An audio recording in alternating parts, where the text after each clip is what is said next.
America is home to 33 million small businesses, the beating heart of communities across the country. And proof that the American dream is still alive. This is a show about those dreamers and doers and the communities they serve. Their real life stories. Their struggles and successes. Their grit, determination, and passion. And the people who fight to keep their American dream alive. I'm Alfredo Ortiz. I'm Elaine Parker.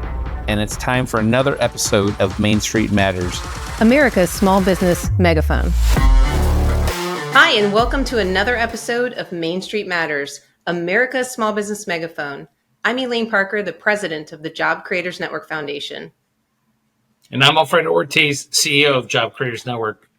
You can subscribe to the show at salempodcastnetwork.com or wherever you get your podcast from.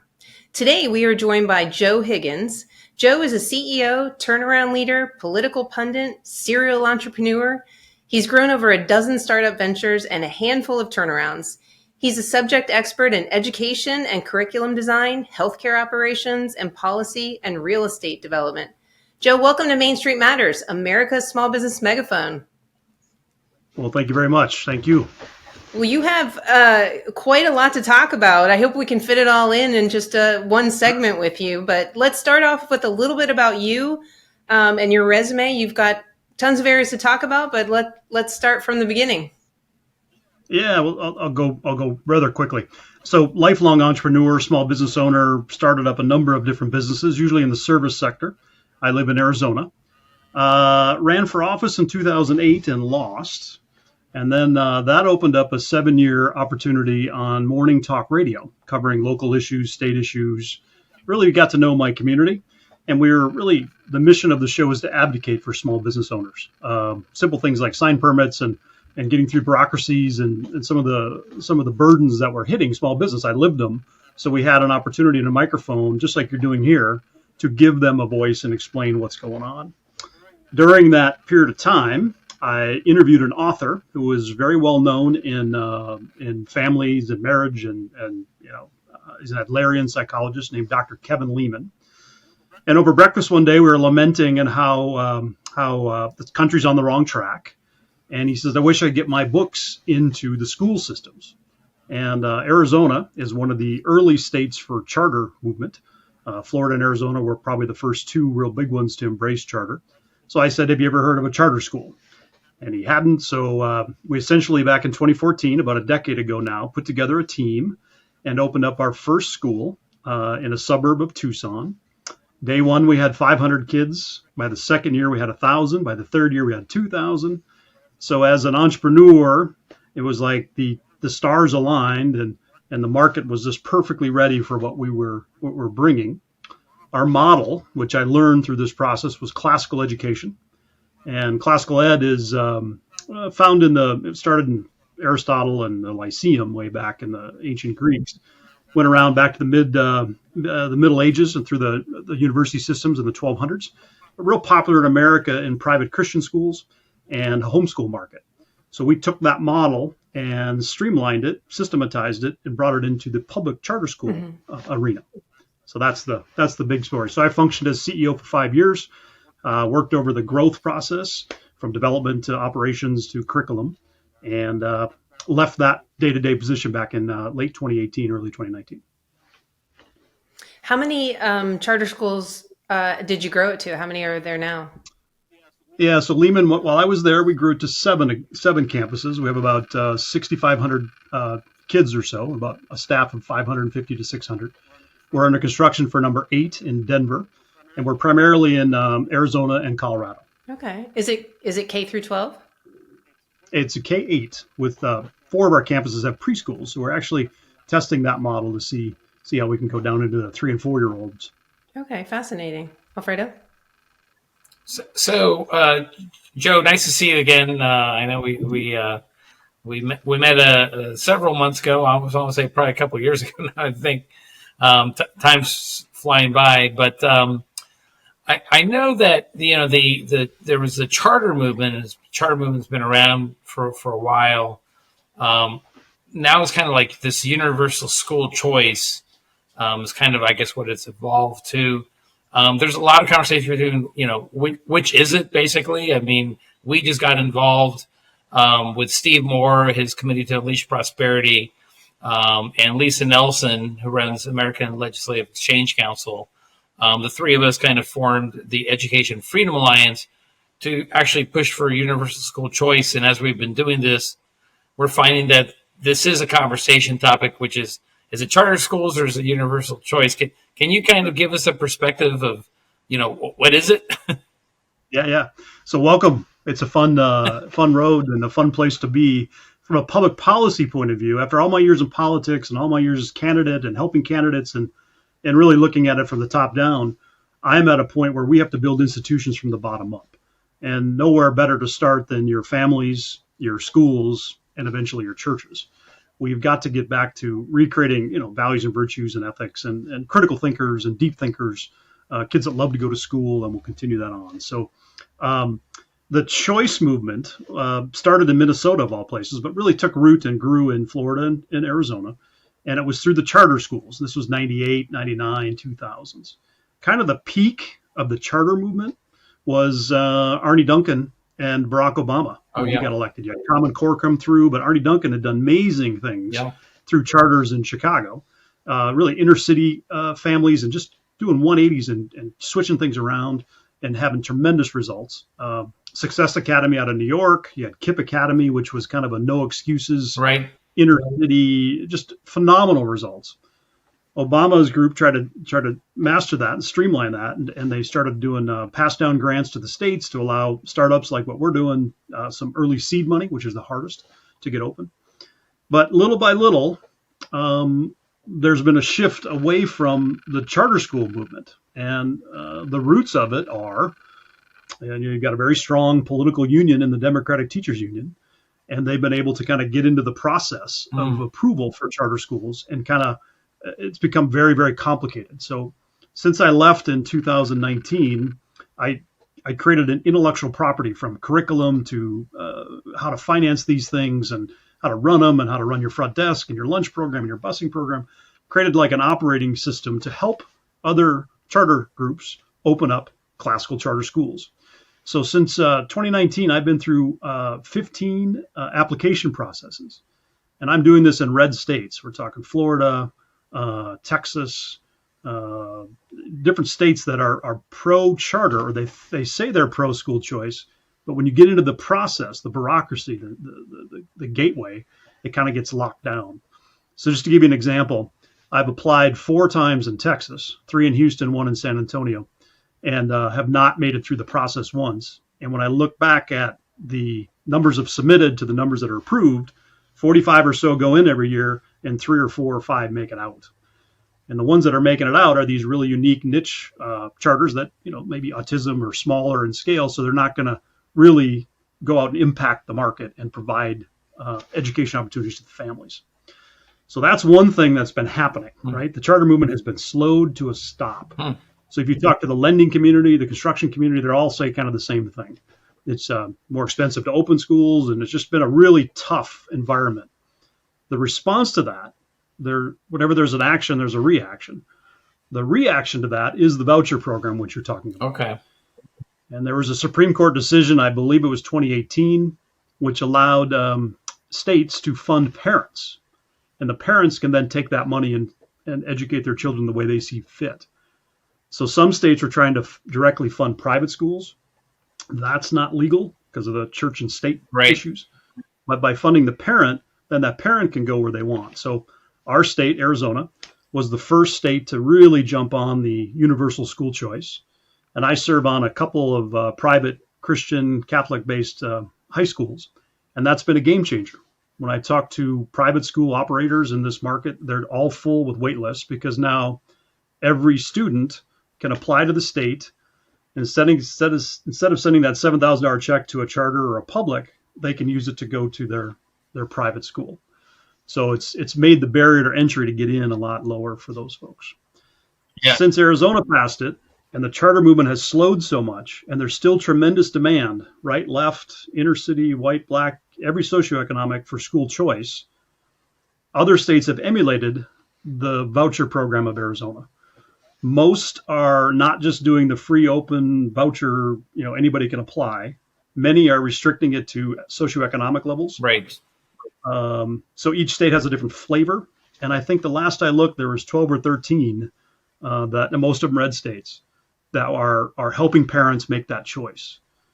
What it is the kind of legislature seeing the demand, seeing the voters in their districts wanting it, and finding a way to jump over the hurdles that I'm experiencing, or many experience in the public arena.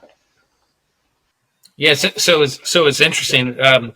A few things to touch on. You mentioned Arnie Duncan. Boy, I've never seen a party eat their own like they ate Arnie Duncan. I remember seeing and reading about it and being so impressed. I remember he was reaching out to, I think, Newt Gingrich, and they went on a national tour talking about this. And boy, that teacher union just ate him right up and spit him out. That was amazing to see that, because you're right. I think he had done amazing. Really tremendous strides to move, our schools forward. And it was a real shame. I think at the same time it was Michelle Rhee out of Chicago that was also involved in that and doing a lot of amazing things. So, but boy, watch out, because those teacher unions are pretty powerful.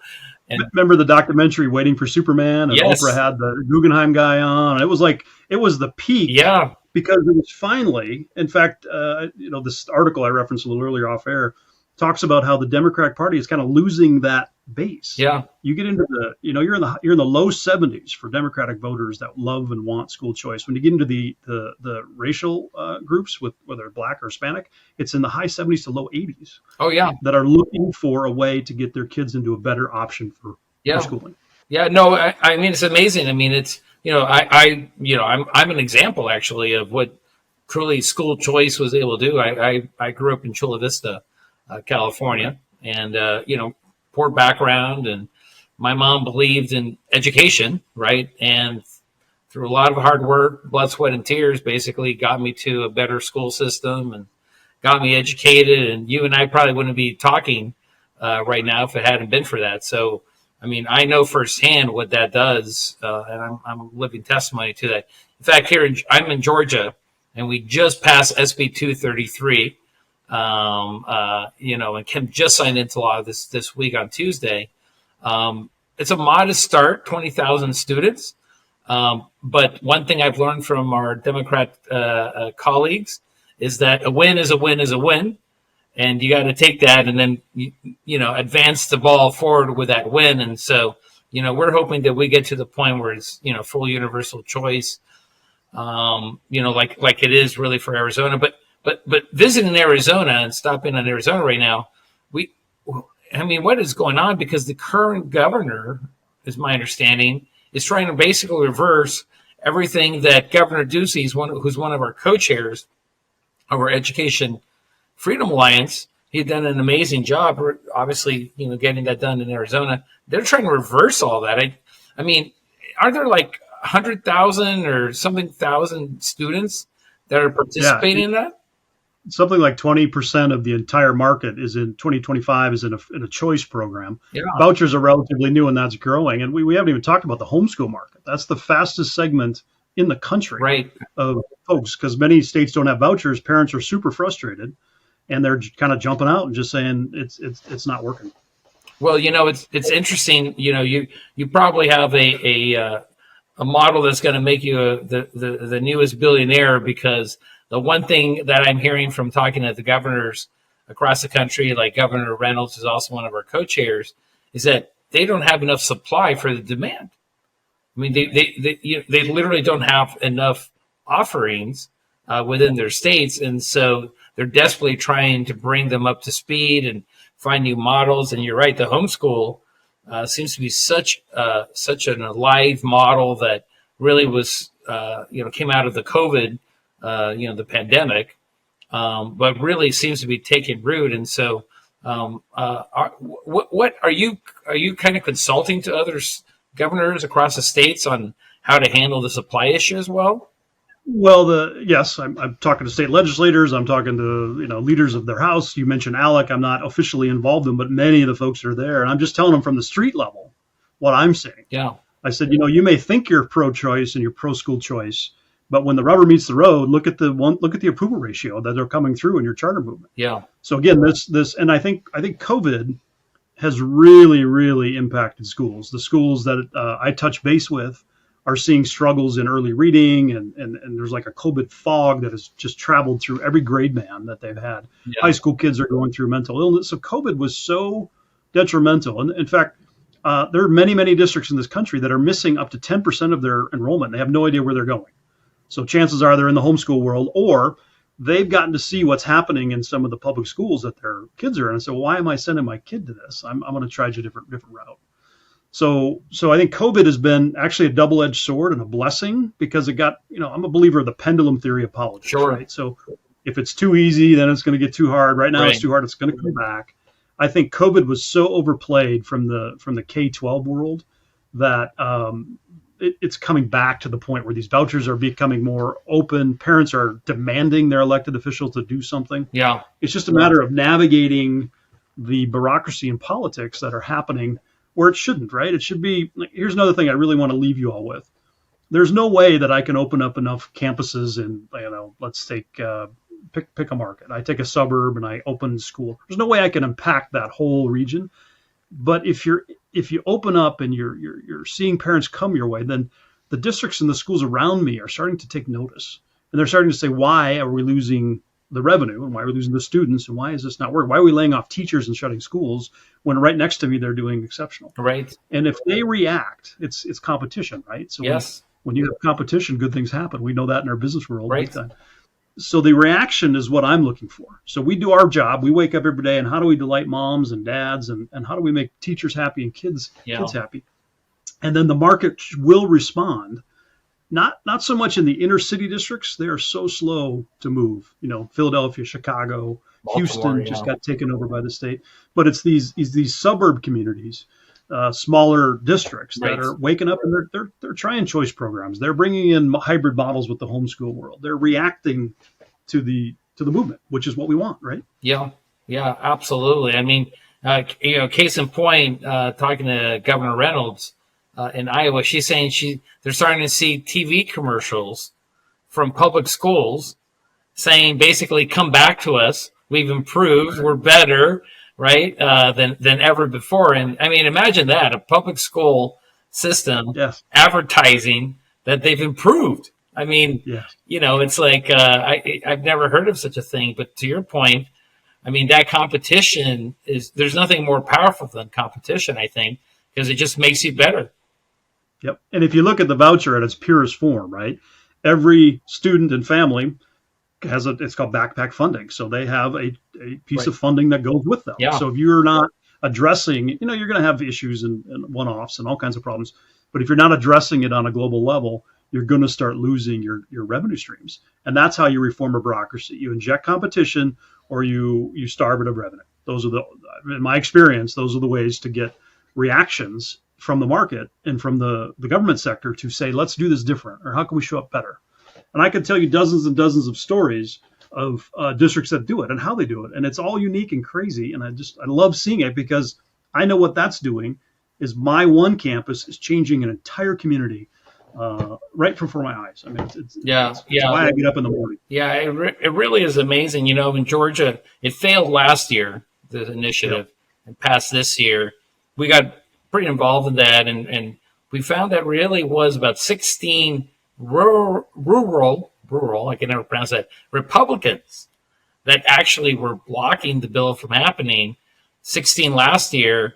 And, with our involvement and others, we actually won by one vote. So we were able to really put the pressure on with basically an airwave campaign, to really put the pressure on the legislators, but also give them kind of a pass and give them the air cover they needed with talking about different examples where it is working, like West Virginia, for example, which is a rural state altogether. It's working beautifully there.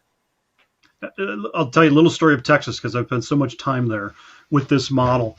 So Dan Patrick, the head of the Senate, who's probably one of the most powerful folks in the state, Yep. and then the governor, Abbott, Yeah. basically said school choice is our big thing this year in this last two sections. They got real close, got killed in committee, didn't make it through. Same issue that you just referenced, right? The rural Republicans, because Texas is unique to many states where half the folks live rural and half live in big cities. The rural Republicans, their largest employer in many cases, is the school district. It's Friday Night Lights, and it's like the cultural center of it, right? So they have a lot of sway.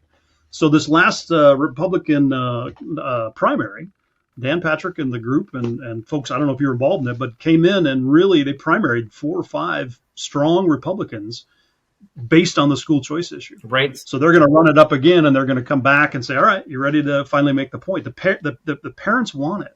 It's a choice that they're looking for, but they're being blocked politically. So there are political solutions, and it sounds like you're right in the middle of it. Yeah.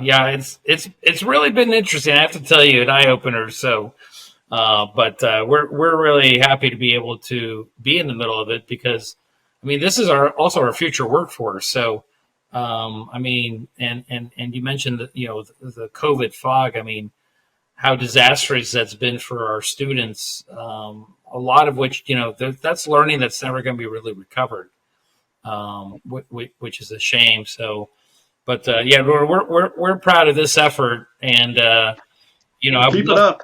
Well, thank you. Yeah, but we would love to obviously be more in connection with you on this because Sure. there's nothing actually more important. It's our civil rights issue of this generation, I think. Yep, and I have this bird's eye view in that I'm in 6 or 7 different states in Indiana and Nevada, and I get to see the machinery of how this works. And it's I've been trained politically somewhat, right, doing all the running for office and running bills and whatnot. So I kind of see it coming, and it's not like you're like, all right, you shake your head. You do this long enough, Alfredo, you're like, all right, here's the move, right, and here's right. the chess move, here's the fifth dimension, and here's where it's coming at me this time, and it's actually comical. And, ultimately, God will open the door, shut the door. So my job is to show up and be obedient and just work at it. Use my skill set to push it through. So, small business. Let's talk small business since that's JCN's swim lane.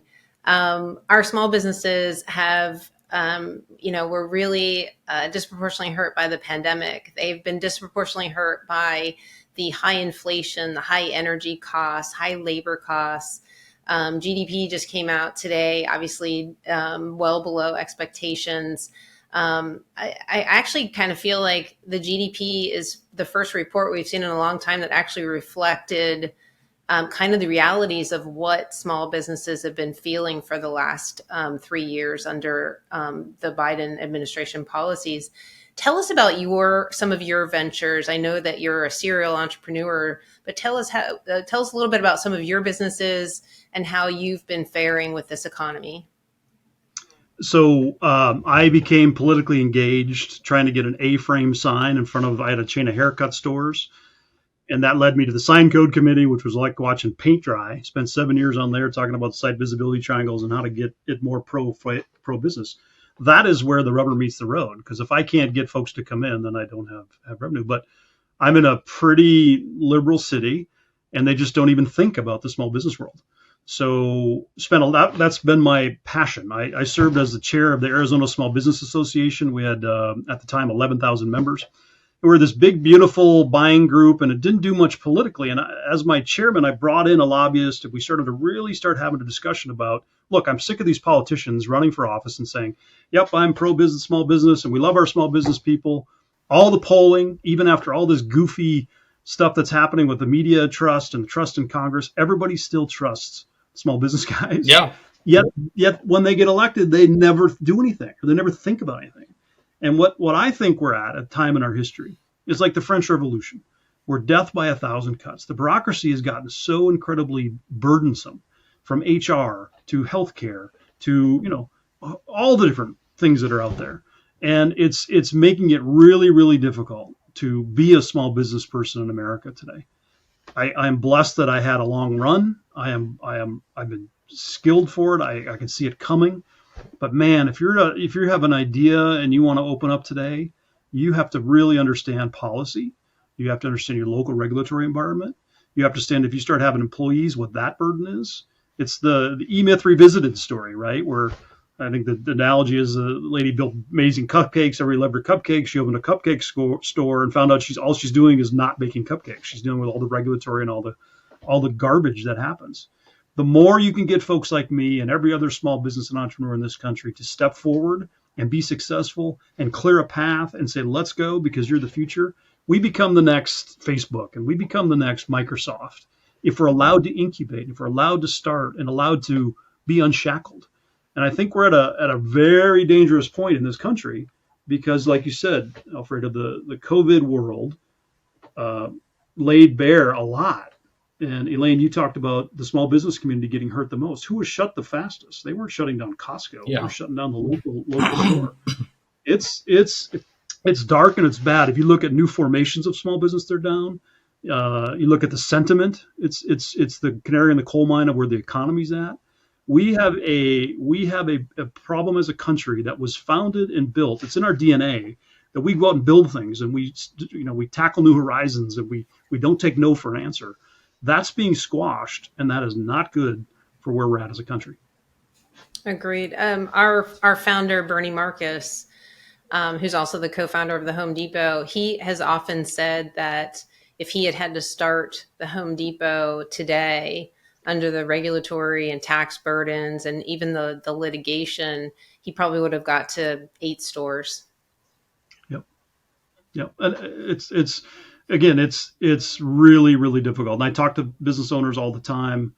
Then you got the aging out issue where a lot of these founders are boomers that are towards the tail end and their kids don't want the business. And who's going to be the plumbers and electricians? When I do surveys about, what do you want in high school? When we start talking about that level of K-12, the feedback I'm getting from families is I want my kids to learn a skill, right? So now we're back into that trade discussion. The path to college is now not the rosy path that's been made to be after World War II. It might be the electricians and the welders and the large engine manufacturers. And I think that's the spot where education needs to really start filling a vacuum. So all those things are, as you know, these are all major issues facing employers and facing our country. Yeah, absolutely. I know you're in Tucson. Obviously, the border has been a big topic in states, like all the primary states that went first, whether it was New Hampshire, Iowa. The border ended up being one of the top issues with the economy. You're sort of really on the front lines, even though I know Governor Abbott and Governor DeSantis like to say we've made every state a border state now. Hats off to their efforts, right? But what are you seeing on the ground? Because we do a national small business poll every month. And this last month, the poll came back that a third of small business owners were remarked that crime was actually starting to impact their revenues because of the increase in security costs or the loss of the inventories. And when we dug down a little bit deeper, about 20% of those said immigrant crime was directly impacting them. Mm-hmm. Well, so we spent a lot of time on border issues. I serve on a Border Patrol Citizens Committee, so I get a chance, and I have a property about 15 miles from the border, so I get the chance to meet the ranchers, and I know the economic impacts of it. 2007-8, that big rush that was coming through the Tucson sector, which is a lot of your Mexico immigration. Now the immigration's happening in the El Paso and San Diego sectors mainly, which are coming up the coast from the Central American countries. So what we're seeing in our particular market, to get real specific, we're the fentanyl, the drug capital of coming through. So when you start talking about property crimes, we happen to live in a city that's cutting cops and not respecting cops. You're seeing that dynamic. But you also have this like a zombie class of homelessness, and the weather's beautiful, so they're coming here and they're allowed to stay, and it's like full cities of homelessness. So the property crimes with low police enforcement, I'm hearing business owners aren't getting responses to calls. I'm hearing if it's a property crime, they don't even have the manpower to come out.